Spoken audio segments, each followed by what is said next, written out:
Expecting a vehicle to turn, you should make a windshield wiper movement and point in the direction that the vehicle needs to go. Use your left hand for the left and your right hand for the right. Don't verbally call it out because it could be confusing to the driver as opposed to signaling. Once they have gone far enough in the turn, you can continue backing them up where they need to go. Now, once you park the vehicle wherever it needs to go, you can kind of get the throat slash cut sign to the driver. That basically means put it in park and fill the engine. Another thing to note is that most Krypton electric trucks have some sort of lift gate system or a ramp. You want to leave about 10 feet behind any of those trucks just so that there's room to work. When you're all packed up at the end of the day, the spotter can also motion for when the vehicle can leave by standing in front of the vehicle at a safe distance, pointing at the driver, waiting for the driver to acknowledge him, then pointing in the direction that the vehicle needs to go, which is the driver's cue to leave.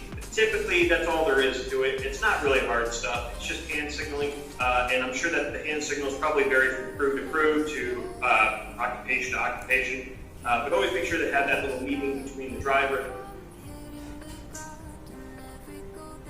Light Bulb Grip is a light house based out of Brooklyn, New York, and they're dedicated to education and safety on all film sets. If you have any questions about rigging, on-set safety, or even gear that you've seen in today's episode, you can contact them by heading over to their website at www.lightbulbgrip.com.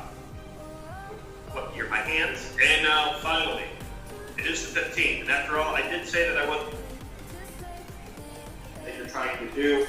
It helps the driver see you, basically.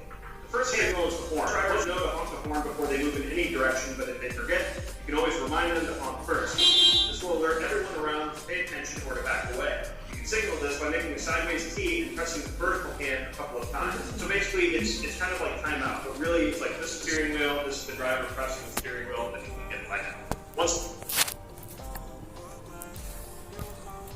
Point your arms completely horizontal and then start bending at the elbows toward yourself. This is just telling the driver to come on back.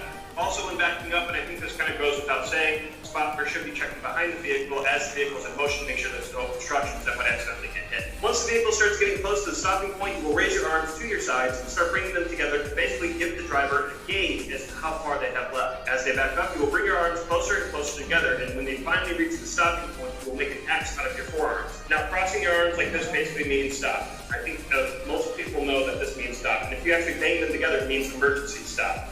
But typically, you want to make sure that you're doing this all completely gradually. You don't want to go too fast, or else the driver can stop.